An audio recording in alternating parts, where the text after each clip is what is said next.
우리에게 임하시는 하나님의 말씀은 창세기 35장 1절에서 7절 말씀입니다. 창세기 35장 1절에서 7절 말씀. 하나님이 야곱에게 이르시되 일어나 베델로 올라가서 거기 거주하며 내가 네 형 에서의 낯을 피하여 도망하던 때에 내게 나타났던 하나님께 거기서 제단을 쌓아라 하신지라. 야곱이 이에 자기 집안 사람과 자기와 함께한 모든 자에게 이르되 너희 중에 있는 이방 신상들을 버리고 자신을 정결하게 하고 너희들의 의복을 바꿔 입으라.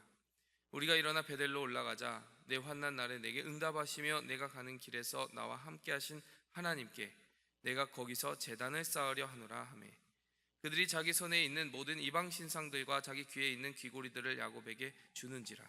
야곱이 그것들을 세겜 근처 상수리나무 아래에 묻고 그들이 떠났으나 하나님이 그 사면 고울들로 크게 두려워하게 하였으므로 야곱의 아들들을 추격하는 자가 없었더라. 야곱과 그와 함께한 모든 사람이 가나안 땅 루스 곧 베델에 이르고 그가 거기서 제단을 쌓고 그곳을 엘 베델이라 불렀으니 이는 그의 형의 낯을 피할 때에 하나님이 거기서 그에게 나타나셨음이더라. 아멘. 네, 우리가 지난 수요일에 나는 계속해서 그 본문에 이어서 이 말씀을 전하고 있습니다. 지난 시간의 말씀을 좀 기억하십니까? 오늘 본문 말씀에서 1절을 가지고 이야기를 했습니다. 하나님께서 야곱에게 주신 명령이 있었다라는 것이죠. 세 가지 동사가 우리의 눈에 띄었습니다. 일어나라, 올라가라, 거주하라. 일어나라는 것입니다. 베델로 가라고 라반의 집에서 꺼내어 주었더니 그 라반의 집에서 꺼내어 준 그 은혜, 그리고 야복강에서 체험한 그 놀라운 하나님의 은혜, 새롭게 받은 이스라엘이라는 이름이 무색하게도 야곱이 세겜 땅에 근처에 은 200을 주고 땅을 사가지고 거기에 정착해버렸다. 우리가 이 부분을 살펴보았습니다. 그런데 하나님이 디나 사건을 통하여 야곱의 영을 다시 한번 깨워주십니다. 일어나라, 일어나라. 그리고 오늘 본문 말씀을 보니까요, 일어나라고 하시는 그 하나님의 음성이 들리고요, 일어날 뿐만 아니라 그 베델 땅을 향하여 올라가라, 경주해라, 그리고 거주해라, 그 베델에 머무르라, 이렇게 이야기를 하시는 하나님의 음성이 들립니다. 지난 시간에 우리가 이야기 나눌 때는 히브리서 12장 말씀과 이것이 정말 그림자와 같이 데칼코마니와 같이 정말 짝을 이루는 말씀으로 이루어져 있다는 것을 우리가 생각해 보았습니다. 얽매이기 쉬운 모든 죄를 끊어내라, 그리고 믿음의 경주를 경주해라, 그리고 예수를 바라보라. 이 모든 것이요, 사실 그 진행 상황이 똑같지 않습니까? 일어나라는 것이 바로 얽매이기 쉬운 죄를 끊어내라는 것이고, 믿음의 경주를 경주하라는 것은 그 베델을 향하여 올라가라는 것이고, 그리고 그 베델에 거주하라는 것은 예수를 바라보라. 여러분, 예수를 바라보라는 그 히브리서 12장의 본문 말씀은 Fix your eyes on Jesus. Your eyes on Jesus. 여러분의 눈을 예수님께 고정하십시오. 여러분, 우리가 그 안에 거주한다라는 것, 예배자로 살아간다는 것은 예수님께 눈을 고정하는 것입니다. 여러분, 이렇게 딱 듣고 나니까요, 그렇게 살아야 되겠다 결심이 서지 않습니까? 좀 하나님이 나에게 말씀하신 그대로 살아야지, 내가 이 세상에 얽매이기 쉬운 죄를 버리고 우상을 버리고 나를 붙들어 끄는 그 세상의 힘을 거절해야지라는 생각이 듭니다. 근데 여러분, 한 가지 의문이 남습니다. How? 어떻게 그렇게 살 수 있느냐? 어떻게 그렇게 적용할 수 있느냐? 그 부분이 의문으로 남더라는 것이에요. 제가 좀 더 깊이 이 세 가지 동사를 묵상하면서요, 오늘 본문 말씀을 준비하면서 시편 1편 말씀을 떠올렸습니다. 그래서 시편 1편 말씀을 보니까 오늘 나눌 수 있는 이 말씀의 포인트가 여기서 생각이 되었습니다. 시편 1편 말씀 여러분 기억하십니까? 복 있는 사람은 악인들의 꾀를 따르지 아니하며 죄인들의 길에 서지 아니하고 오만한 자의 자리에 앉지 아니하고, 이렇게 시작을 합니다. 여러분, 죄인의 길과 복 있는 사람의 길이 대비가 되고 있어요. 근데 죄 있는 사람의 삶이 어떠냐라고 이 시편 1편 말씀이 어떻게 묘사를 하냐면요, 이렇게 이야기해요. 악인들의 꾀를 따르기 시작한다는 것입니다. 근데 죄인들의 길에 서기 시작한다는 것입니다. 그리고 오만한 자의 자리에 앉기 시작한다는 것입니다. 여러분, 이것을 그냥 풀어놓고 설명을 하면은 그림이 잘 그려지지 않아요. 그런데요, 이것을 그림으로 그려가면서 마음속에서 상상해 보면요, 이것이 아주 명백한 진행 상황을 가리키고 있다는 것을 우리가 알 수 있습니다. 악인들의 꾀를 따른다 생각해 봅시다. 악인들의 꾀를 따른다는 것은요, 그냥 머릿속으로 생각만 하는 거예요. 이렇게 해보면 좋겠는데, 저렇게 사니까 나름 살만하네, 하나님 없이도 살만한 것 같네. 악인들의 꾀, 생각 속에서 시작이 된다는 것입니다. 모든 것이 생각에서 잉태가 된다는 것입니다. 그 다음은 무엇입니까? 죄인들의 길에 선다는 것입니다. 생각만 한 게 아니에요. 발걸음을 떼보는 것입니다. 처음에는 쭈뼛쭈뼛 하면서 한 걸음 내디뎌 봅니다. 이렇게 살아도 되나? 하나님이 벌을 내리시진 않을까? 이러면서 쭈뼛쭈뼛 가는 거예요. 그런데 괜찮은 거예요. 아무 일도 벌어지지 않은 거예요. 그러니까 통행하기 시작하는 것입니다. 그러다가 어떻게 됩니까? 오만한 자의 자리에 앉는다. 거기 눌러 앉아버린다는 거. 여러분, 이거 진행 상황을 보여주고 있는 것이에요. 이것이 야곱의 삶으로 가져와 보면요, 야곱의 삶과 정확하게 닮아 있습니다. 생각을 해봅시다. 꾀를 내기 시작하는 거예요. 분명히 베델로 가라고 했잖아요. 근데 애들 키우려면 어떻게 해야 되지? 좀 대도시 근처에 있었으면 좋겠는데, 세겜이라고 하는 저 땅을 보니까요, 문화도 좋고 사람들도 많고 매매도 할 수 있고 좀 시대에 뒤처지지 않고 살 수 있는 것 같은 거예요. 저기 그 벽촌으로 베델로 가면은 아무것도 없는 거예요. 거기 제단 쌓고 외롭게 있으려고 하니까요, 깜깜한 거예요. 속이 답답한 거죠. 여러 가지 계산을 하는 겁니다. 악인의 꾀를 지어내기 시작하는 것입니다. 하나님의 약속과 하나님의 명령은 온데간데 없고 자기 생각 속에서 그려내는 그 구상들이 활발해지기 시작하는 겁니다. 그러니까 어떻게 됩니까? 그것이 그냥 생각으로만 머물지 않아요. 발걸음으로 가보는 거예요. 생각만 하고 있겠습니까? 이제 세겜 땅에 한번 들어가 봐야지. 저기 어떤 사람들이 살고 있나. 가보니까 나름대로 괜찮은 사람들인 거예요. 여러분, 야곱과 그 세겜 땅의 사람들이 그렇게 관계가 나빴다고 생각하지 않습니다. 15년이나 그 땅에 거주하는데요, 디나 사건이 이르기까지 어떤 문제도 없이 살았습니다. 나름대로 나이스한 사람들이에요. 15년 동안 거기 있는 동안 부지런히 왕래하지 않았겠습니까? 돈 200을 주고 그 근처에, 그 마을 근처에 땅을 사려고 하면은 부동산을 사더라도 그 주변에 여러 가지 문화들이나 그것을 살필 텐데 야곱이 가보지 않았겠어요? 죄인의 길에 서보지 않았겠습니까? 부지런히 왕래해 보지 않았겠습니까? 그러니까 눌러 앉아도 되겠다, 이런 판단이 서는 거죠. 오만한 자의 자리에 앉게 된 것입니다. 무엇이 오만한 자의 자리입니까? 무언가 사람을 죽이거나 엄청 큰 죄를 짓는 것이 오만한 자의 자리에 앉는 것이 아니에요. 야곱에게 있었던 명백한 하나님의 말씀, 베델로 올라가라는 그 말씀이 부정이 된 순간 이미 야곱은 오만한 자의 자리에 서게 된 것입니다. 야곱이 나름 나이스하게 살았을 수도 있어요. 주변 사람들하고 친절하게 대하고 이웃을 사랑하고 그냥 저냥 그럭저럭 살 수 있었을 것입니다. 근데 여러분, 근본적으로 우리가 악인이 되느냐 죄인이 되느냐 오만한 자의 자리에 앉게 되느냐, 이 모든 것을 판단하는 기준은 그럭저럭 유지되는 외형이 아닙니다. 사람들이 보기에 별로 문제없는 삶 같아요. 예배도 드리고 교회도 왔다 갔다 하고, 여러분, 그런데 자기도 모르는 사이에 하나님의 말씀이 잊어버려져 있습니다. 자기도 모르는 사이에 첫사랑은 온데간데 없습니다. 하나님이 자신을 부른 그 처음의 열정은 온데간데 없고요, 그냥 저냥 외형만 유지하고 있습니다. 여러분, 그런 삶을 보고 하나님은요, 만족하지 않으십니다. 하나님은 베델에서 이 베델에 가라고 하는 그 명령을 어디에다가 이렇게 버려두고 그 세겜 땅에서 그냥 저냥 착한 사람으로 살아가는 야곱의 삶을 보고 너 잘 살고 있다라고 이야기하지 않으신다라는 거예요. 하나님이 바라보시는 것은 한 가지이기 때문입니다. 내 말씀이 어디 있느냐? 내가 너에게 말씀을 주었는데 내 말씀을 어디다 둔 거야? 라고 이야기를 하시는 겁니다. 여러분, 제가 이 본문 말씀 시편 1편과의 그 말씀의 관계를 설명하면서 첫 번째 뭐라고 그랬습니까? 이 본문 말씀은 바로 우리가 어떻게 하면 일어나서 올라가고 거주하는 그 하나님의 삼중 명령을 지킬 수 있는지에 대한 하우를 우리에게 비춰준다라고 이야기를 했습니다. 그럼 이제 다시 한번 그 하우를 찾아봤으면 좋겠어요. 시편 1편 그 2절에 보면요, 어떻게 이야기를 합니까? 복 있는 사람은 이렇게 죄인의 길에도 서지 않고 악인의 꾀를 따지지 않고 오만한 자의 자리에 앉지 않는데, 2절에 보니까 구체적으로 여호와의 율법을 묵상하여, 주야로 묵상하여, 사랑하고 묵상하는 그 자리에 나간다는 것입니다. 이것이 구체적으로 어떻게 연관이 되는지 아십니까? 여러분, 죄인의 그 악인의 꾀가 어디서부터 시작한다고 그랬습니까? 생각에서 시작하는 거잖아요. 꾀라는 건 생각으로 시작하는 거잖아요. 그 생각의 작은 틈을 비집고 파고 들어오는 세상의 유혹이 우리를 장악하는 것이 우리를 길에 서게 하고 자리에 앉게 한다고 하지 않습니까? 초전에 박살을 내야 된다는 것이에요. 그러면 무엇을 붙잡아야 되겠습니까? 생각을 붙잡아야 된다는 거예요. 소위 말해서 요즘 말로 정신줄을 붙잡아야 됩니다. 여러분, 그 정신줄을 무엇으로 붙잡을 수 있습니까? 하나님의 말씀을 묵상하라. 묵상이 무엇입니까? 잠잠히 생각하라. 여러분, 결국 신앙생활의 싸움의 본질은 생각의 싸움입니다.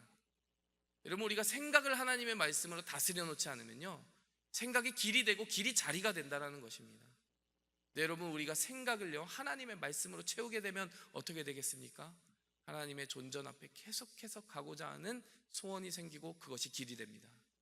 그리고 하나님의 존전, 그 하나님의 임재가 있는 곳에 사모함으로써 그곳에 머물러 살고자 하는 욕심, 거룩한 욕심이 생기게 돼서 그곳이 바로 우리의 자리가 된다는 것이에요. 다윗이 그렇게 살지 않았습니까? 내가 바라는 한 가지 소원이 있는데 그것은 여호와의 전에서 여호와를 영원히 사모하고 그 선한 형상을 바라보며 사는 것입니다. 이렇게 시편 27편에 고백하지 않았습니까?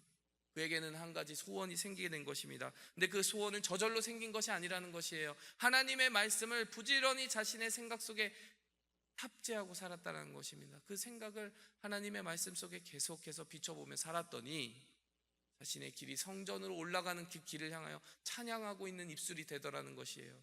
그리고 그 전에 있을 수만 있다면, 내 평생을 하나님 앞에 바칠 수 있다면 얼마나 좋을까, 이 생각을 하게 되더라는 것입니다. 그의 모든 길과 자리가 거기에서 결판이 나더라는 것입니다. 여러분, 우리가 어떻게 하면 야곱의 실수를 저지르지 않을 수 있습니까? 어떻게 하면 복 있는 자의 자리에 설 수 있습니까? 생각을 지키는 싸움을 이겨내야 됩니다. 로마서 12장 2절 말씀 보니까 이 세대를 본받지 말고 오직 마음을 새롭게 함으로 변화를 받아. 여러분, 이것을 영어로 보면 마인드라고 되어 있습니다. 생각과 마음을 지키는 것입니다. 잠언 4장 23절 보니까요, 모든 지킬 만한 것 중에 더욱 내 마음을 지키라. 빌립보서 4장 7절에 보니까 모든 지각에 뛰어난 하나님의 평강이 그리스도 예수 안에서 너희 마음과 생각을 지키시리라. 여러분, 우리가 늘 하나님의 말씀 속에 머무르는 그런 복된 인생을 끝까지 살아내기를 축원합니다. 두 번째로 우리가 바라볼 수 있는 것은요, 보이는 말씀, 하나님이 우리 손에 들려주신 복된 말씀을 지키라고 하는 그 첫 번째 포인트, 조금만 더 깊이 나아가면요, 보이지 않는 말씀에 순종하며 살아가라.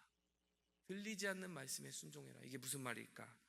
오늘 본문 말씀 2절에 보면요, 야곱이 이에 자기 집안 사람과 자기와 함께한 모든 자들에게 이르되 너희 중에 있는 이방 신상들을 버리고 자신을 정결하게 하고 너희들의 의복을 바꾸어 입으라.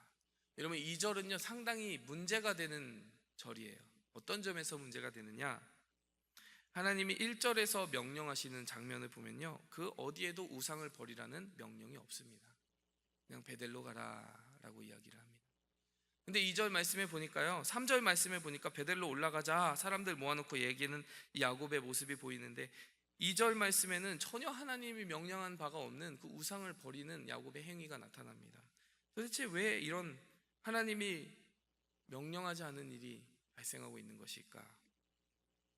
여러분, 바로 이것이요, 성령의 음성을 듣는, 그 미세하고 세미한 음성을 듣는 야곱의 하나님과의 깊은 교제를 나타내는 하나의 시금석이라고 볼 수 있습니다. 야곱의 삶 속에 얼마나 하나님의 음성을 깊이 듣는 그 습관이 있었는지에 대해서 우리가 알 수 있고요, 그것이 지금 회복되고 있는 것입니다. 야곱이 곰곰이 묵상을 해봤어요. 어디서부터 잘못했을까? 어디서부터 내 첫사랑이 어긋나기 시작했을까? 곰곰이 묵상을 해보니까 우상이었다는 것입니다. 우상이 어떻게 야곱의 집에 들어오게 됐을까요? 야곱 하나님 섬기는 사람이잖아요. 제단을 쌓는 사람이잖아요. 근데 언제 들어왔을까요? 여러분, 기억하십니까? 삼촌 라반의 집에서 탈출할 때 누가 우상을 들고 왔죠?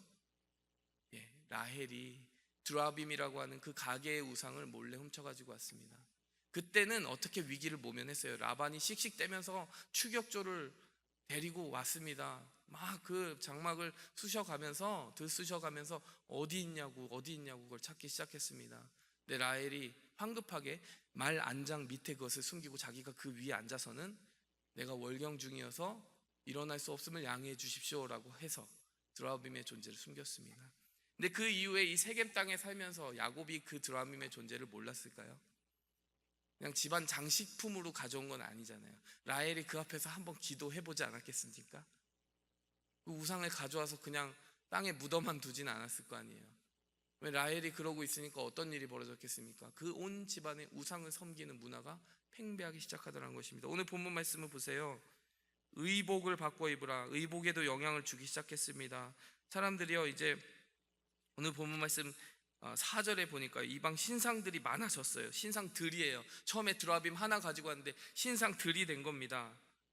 여러분, 그 다음에 귀고리가 무슨 문제가 있다고요? 거기에 무슨 형상이 새겨지기 시작했다는 것을 암시하고 있는 것이죠. 자기들이 보기에도 이게 우상이라는 거예요. 여러분, 이게 우리에게 무엇을 가르쳐 줍니까? 우리가 작은 우상 하나를 우리에게 허락하잖아요. 그것이 그냥 가만히 있는 것이 아닙니다. 사단이 우리 마음속에 심어준 우상이 하나가 되고 둘이 되고 셋이 되고 커져서 내 삶을 장악하는 데는요, 정말 얼마 걸리지 않아요. 네, 문제는 야곱이 그걸 다 보고 있었다는 거고요, 그걸 인식하고 있었다는 것입니다. 그리고 이 순간에 아주 다행스럽게도 하나님이 베델로 올라가라는 그 명령을 야곱에게 해주는 순간, 하나님의 이 명령의 본질은 예배자의 자리를 회복하라는 것이구나. 그리고 예배자의 자리를 참으로 회복하기 위해서는 내가 무엇을 예배하고 있었는지, 거짓된 그 무엇인가를 예배하고 있었다면 그것을 버려야 되는 것이구나라고 하는, 보이지 않는, 들리지 않았던 그 음성까지도 함께 듣는 역사가 야곱의 삶 속에, 심령 속에 일어나기 시작했다는 것입니다. 여러분, 이것이요, 우리의 복이 되어야 됩니다. 여러분, 삭개오에게 하나님이, 예수님이 뭐라고 말씀하셨습니까? 내려와라, 네 집에 유하여야 되겠다. 그 말만 했어요. 근데 내가 내 소유의 절반을 가난한 자들에게 주고 토색한 것이 있으면은 4배나 물어주겠습니다. 이런 말 한 적도 없어요, 예수님이. 들리지 않는 성령의 그 찌름과 양심에 부르시는 그 하나님의 음성에 민감하게 반응하게 됩니다. 사마리아 여인 기억하십니까? 요한복음 4장에서 예수님이 그 사마리아 여인과 대화한 포인트가 뭐예요? 내가 메시아다, 이거잖아요. 그러면 잘 됐습니다 이러고 하면 그만일 것 같은데, 그러면 구원을 주십시오 이러면 될 것 같은데, 물동이를 버려두고 마을로 뛰어가기 시작하는 겁니다. 전도하기 시작하는 거예요. 하나님의 명령을 들은 겁니다. 보이지 않는, 들리지 않는 명령을 들은 것입니다. 사실 야곱도 원래 그런 데에 능했던 사람이에요.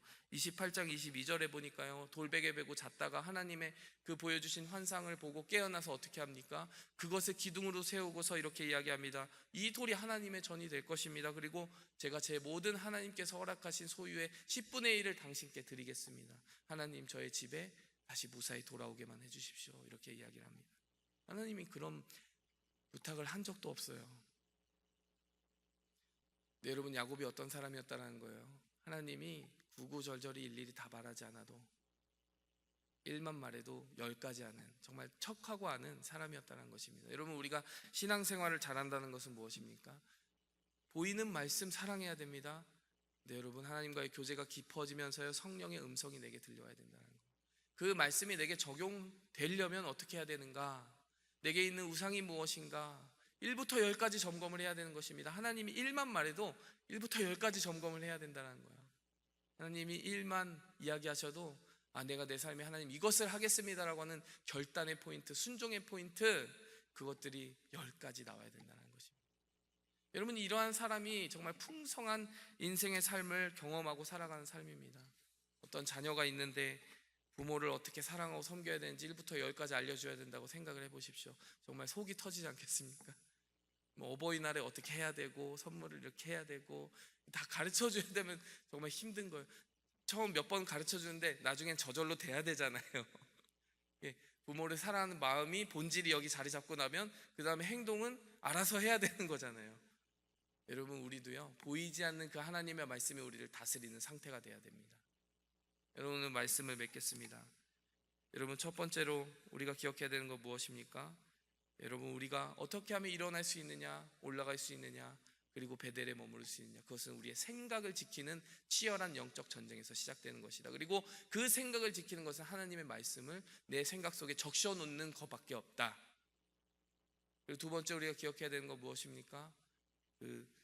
쓰여진 말씀, 거기에만, 액면가에만 이렇게 치중하는 것이 아니라 성령께서 그 말씀을 읽을 때 주시는 거룩한 감동과 도전에 대해서 내가 반응할 준비를 해라, 결단할 준비를 해라. 그것이 보이지 않고 들리지 않는 말씀에 응답하는 풍성한 신앙인의 삶이다. 여러분, 이러한 은혜와 기적이 우리에게 있었으면 합니다. 오늘 기도할 때 하나님의 성령께서요, 여러분의 마음속에 내가 너의 삶을 이렇게 쓰기 원하노라, 내가 너를 여기로 부르기 원하노라, 이 거룩한 음성이 비밀한 음성이 들려오기를 축원드립니다. 함께 기도하시겠습니다. 하나님 아버지, 제일장로교회를 보실 때 주님 사랑하는 그 말씀, 주의 그 주신 피값으로 쓰신 그 기록된 말씀을 사랑하는 그 사랑이 있게 하여 주시옵소서. 우리 가운데 습관적으로 성경을 펴는 것이 아니라 그 말씀을 사랑하여서 밤잠을 이루지 못하는 그 거룩한 열심과 사모함이 되살아나게 도와주시옵소서. 하나님 아버지, 그 말씀을 읽을 때 우리 마음 가운데 내 삶에 개인적으로 명령하시는, 보이지 않고 들리지 않지만 내게 분명히 영에 들려오는 그 말씀들이 회복되게 도와주시옵소서. 모든 말씀 예수 그리스도의 이름으로 기도하였습니다. 하늘에 계신 우리 아버지여, 이름이 거룩히 여김을 받으시오며 나라의 임하옵시며 뜻이 하늘에서 이룬 것 같이 땅에서도 이루어지이다. 오늘날 우리에게 일용할 양식을 주옵시고 우리가 우리에게 죄 지은 자를 사하여 준 것 같이 우리 죄를 사하여 주옵시고 우리를 시험에 들게 하지 마옵시고 다만 악에서 구하옵소서. 내게 나라와 권세와 영광이 아버지께 영원히 있사옵나이다. 오직 주의 사랑에 매여 내 영 기뻐 노래합니다. 이